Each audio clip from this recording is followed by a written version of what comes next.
Il est temps de vous lancer. Alors venez chez Temporis et bénéficiez de la force d'un indépendant local spécialisé dans le recrutement sur le Nord au Marnais. Intérimaires et entreprises, avec Temporis, c'est la garantie d'une prestation de qualité et de proximité. Choisir l'humain au cœur de nos préoccupations, c'est satisfaire vos ambitions pour une meilleure évolution. Temporis, l'emploi nouvelle génération.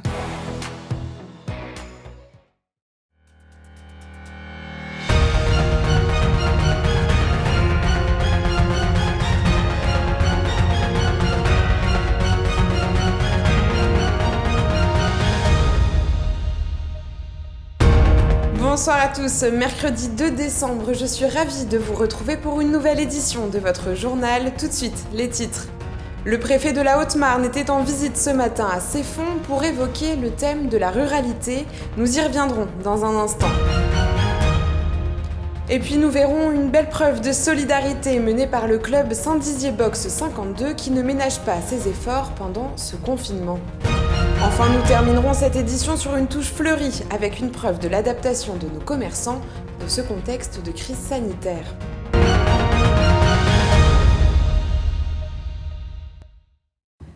Mais avant de développer ces titres comme chaque soir, faisons un point sur l'épidémie de Covid-19 dans notre région avec les chiffres transmis par Santé publique France. D'abord, voyons les hospitalisations. Dans la région Grand Est, 2459 personnes sont actuellement hospitalisées, dont 294 en réanimation. Dans le département de la Marne, ces chiffres s'élèvent à 214 pour les patients hospitalisés et 33 personnes sont en réanimation. En Haute-Marne, 117 patients sont hospitalisés et 3 personnes sont, elles, en réanimation. Enfin, en Meuse, 68 patients sont hospitalisés et 10 sont en réanimation.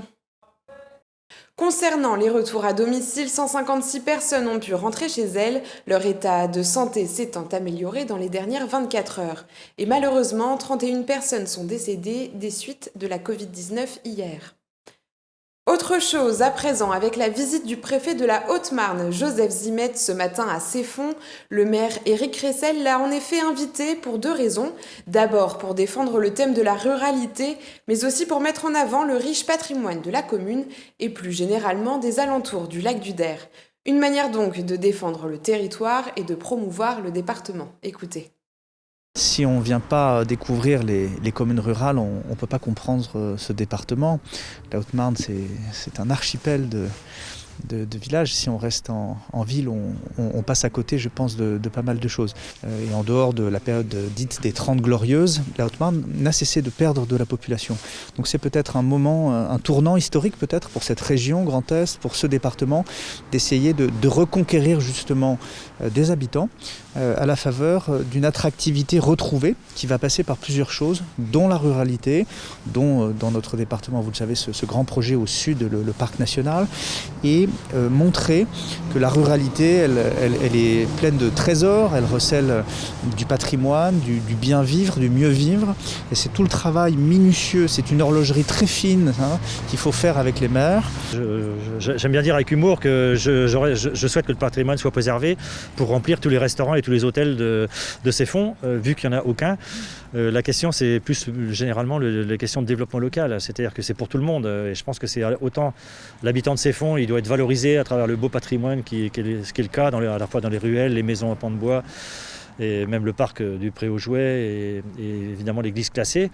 Et donc je pense que c'est pour que les habitants soient valorisés et puis que justement la Haute-Marne et la région du sud du Der soient accueillantes.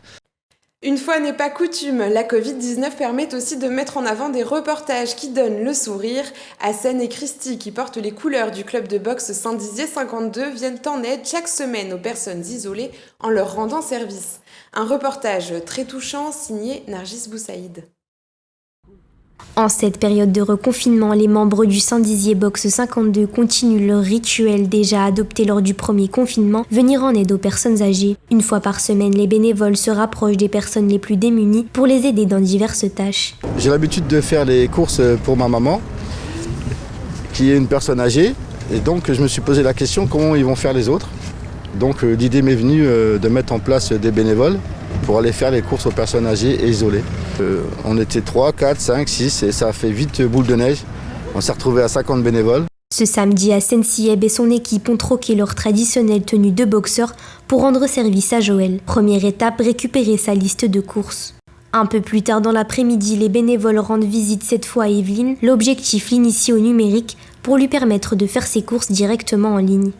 La nouveauté, c'est qu'on a fait le constat lors de la première qu'on pouvait peut-être, au lieu de faire simplement les courses qu'on continue à faire, c'est de rendre les gens un peu plus autonomes. Et les rendre autonomes, ça passe peut-être par le numérique. On a développé une application, on essaye de la rendre la plus conviviale possible, afin que les gens soient complètement autonomes et pourquoi pas dans une deuxième phase ou une troisième ou une quatrième phase de confinement, puissent toutes seules gérer leurs courses et arriver à être un peu moins isolées. La septuagénaire ne manque pas de mettre en avant ce travail et cette générosité déployée par ces hommes en les remerciant avec un discours qui fait parfois chaud au cœur.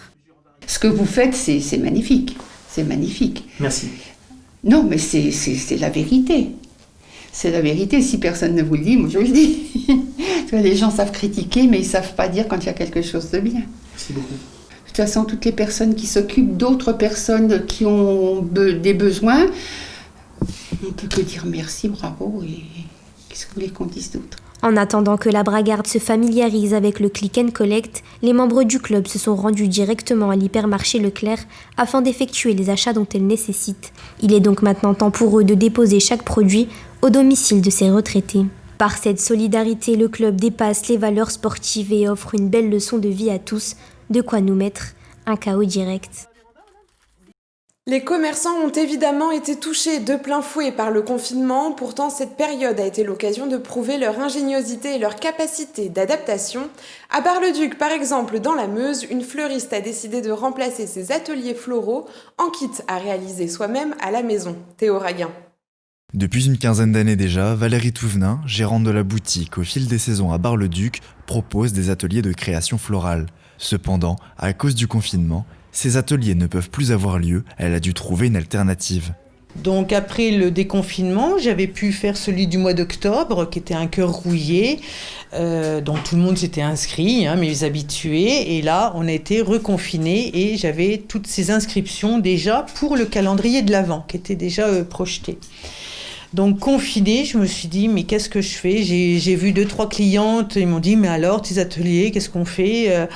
Et c'est là que l'idée m'est venue, mais si je vous le propose en kit, est-ce que ça vous intéresserait ? Oh, mais oui, c'est une super idée. Pour le mois de novembre, la fleuriste proposait de créer son propre calendrier de l'Avent bucolique. Pour cela, rien de plus simple, tous les éléments de la composition sont fournis avec des instructions imagées.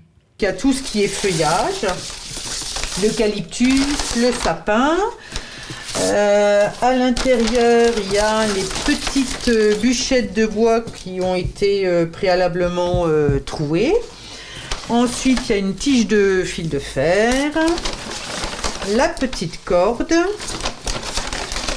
et la petite bobine de fil de fer pour nouer donc l'eucalyptus et le sapin.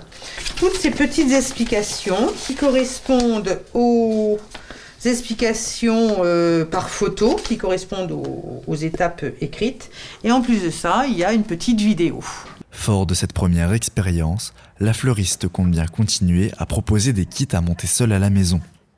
J'ai eu un succès fou, donc mes habitués sont toutes revenues et j'ai eu une autre clientèle qui n'osait pas venir aux ateliers et également n'avait pas le temps parce que j'ai des créneaux horaires, c'est le mercredi soir que je fais ça ou le samedi matin, donc des fois pas forcément le temps. Je pense que je vais reperdurer aussi la chose, même quand on sera déconfiné que je pourrai le faire physiquement, je pense que je vais proposer cette façon de faire en kit.